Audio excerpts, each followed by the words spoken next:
एक हंसता खेलता परिवार जिसके घर में 4 लड़के, 3 की शादी हुई और शादी होते ही जैसे जैसे शादी हुई एक के बाद एक उसकी मौत होती चली गई और चौथा जो बचा हुआ है उसकी अभी शादी नहीं हुई है और उसके घर वालों का मानना है कि इसकी भी अगर शादी करें तो खुदा न खास्ता इस तरह की कोई घटना हो जाए।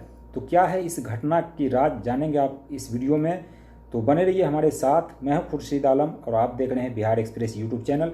मैं बात कर रहा हूं गोपालगंज देवरिया की। 13 मई की ये घटना है और 13 मई को ये आखिरी घटना घटी है। उससे पहले 2 और घटना घट चुकी थी, जो कि पहले उसका बड़ा भाई और उसके बाद दूसरे नंबर का और फिर तीसरे नंबर का ये जो आखिरी घटना घटी है वो 13 मई को घटी है। मैं बात कर रहा हूँ गोपालगंज देवरिया की और ये कटैया थाना क्षेत्र की घटना है। तो सबसे पहले हम बात कर लेते हैं उसके बड़े भाई की। जो 4 भाई है उसमें सबसे जो बड़ा भाई है उसकी जो मौत हुई तो वो कुदरती मौत हुई थी, तो उसको लेकर लोगों को उतना ये नहीं था। लेकिन दूसरे भाई की जो मौत हुई उसके शादी के कुछ दिनों बाद ही कुछ अजीब तरीके से उसकी मौत हो गई, जिसके बाद उसकी जो वाइफ थी उसकी जो पत्नी थी क्योंकि वो गर्भवती थी, इसको लेकर उसके देवर से ही शादी करा दी गई, यानी कि तीसरे भाई से उसकी शादी करा दी गई। और उसके शादी के महज 2 साल के बाद वो जो तीसरा भाई था जिसने अपने भौजाई से शादी की थी उसकी भी मौत हो जाती है 13 मई को। और ये घटना की शुरुआत ऐसे होती है कि वो जो तीसरे नंबर का लड़का है जिसकी मौत हुई है 13 मई को, वो अपने गराज पे काम कर रहा होता है और उसके घर वाले, उसकी बहन, उसकी बीवी, ये सब जो है खेत में मक्का पटा रही थी, मक्के में पानी पटा रही थी। और वहाँ से उसे फ़ोन करती है ये लोग कि कुछ खाने पीने के लिए वहाँ से ले आए, नाश्ता वगैरह। तो वो लड़का गैरेज पर काम करते हुए कहता है ठीक है मैं लेकर के आता हूँ कुछ ना कुछ। तो वहाँ से कुछ समोसे वगैरह खाने पीने की चीज़ें लेकर वो सीधे खेत में पहुँचता है। फिर उसके बाद उन लोगों को दिया जाता है खाना, फिर वो लोग खाते हैं। फिर उसके घर वाले कहते हैं कि ठीक है तुम चले जाओ, हम लोग आ जाएंगे। लड़का बोलता है नहीं ठीक है आप लोग पटाइए पानी, उसके बाद साथ ही चलेंगे। फिर उसके कुछ देर के बाद उसके कुछ दोस्त मिल जाते हैं। दोस्त बताया जाता है कि उस लड़के का मामा का लड़का, यानी जिसकी मौत हुई है उसका मामा का लड़का बताया जा रहा है और रंजन नाम है उसका, उसके ऊपर इल्ज़ाम जा रहा है।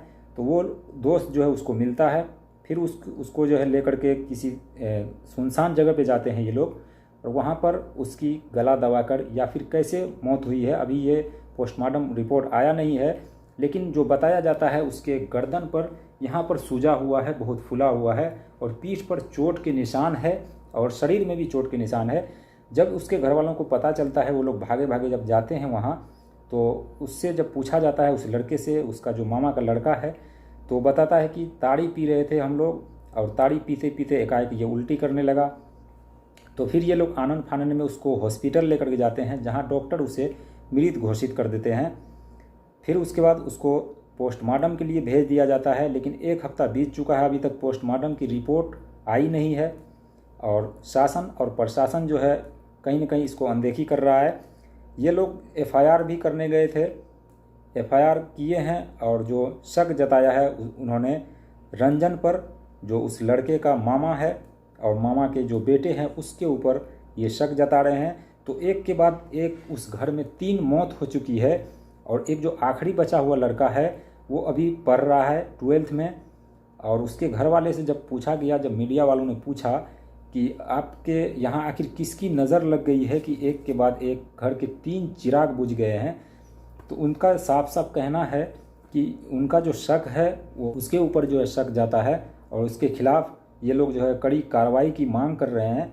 लेकिन अभी तक क्योंकि जांच रिपोर्ट आई नहीं है, पोस्टमार्टम रिपोर्ट आई नहीं है, जिसको लेकर लोग जो है काफ़ी चिंतित है, उस गांव के लोग भी। और उस लड़के का पिता का नाम है जोगिंदर शाह, जिसके ऊपर ये इल्ज़ाम लगा है। रंजन के पिता का नाम है जोगिंदर शाह। तो अब ये 13 मई की घटना है। अब ये देखने वाली बात होगी कि क्या उसके खिलाफ़ कोई सबूत मिलते हैं या नहीं मिलते हैं।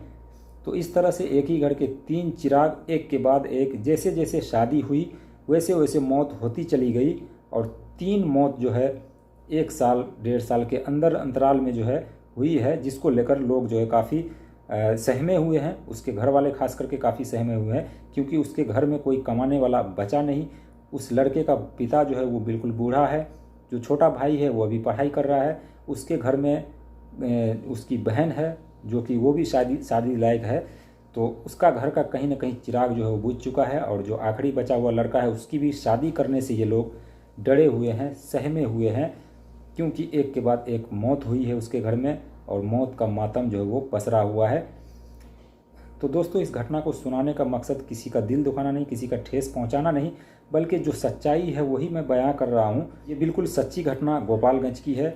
गोपालगंज में इससे पहले भी कई सारी घटनाएं हुई है, लेकिन ये घटना काफ़ी जो है वो दुखद घटना है। इसलिए मैंने सोचा कि आपको ये घटना की जानकारी दूं, आप अपने वीडियो के ज़रिए आप लोगों को बताऊं, ताकि आगे से इस तरह की घटनाओं पर रोक लग सके और कहीं भी कोई भी घटना ना हो। वाकई कोई भी घटना होती है तो काफ़ी दुखद होता है, और उस घर के लिए खास करके बहुत ज़्यादा दुखद है, क्योंकि 4 चिराग में से 3 चिराग जो है वो बुझ चुका है, और अब सिर्फ एक ही चिराग बचा हुआ है। उस पर भी लोगों को कहीं ना कहीं जो है ये संदेह हो रहा है कि। तो दोस्तों, इस वीडियो में बस इतना ही। मिलते हैं किसी नेक्स्ट वीडियो में नई कहानी के साथ। तब तक देखते रहिए बिहार एक्सप्रेस यूट्यूब चैनल।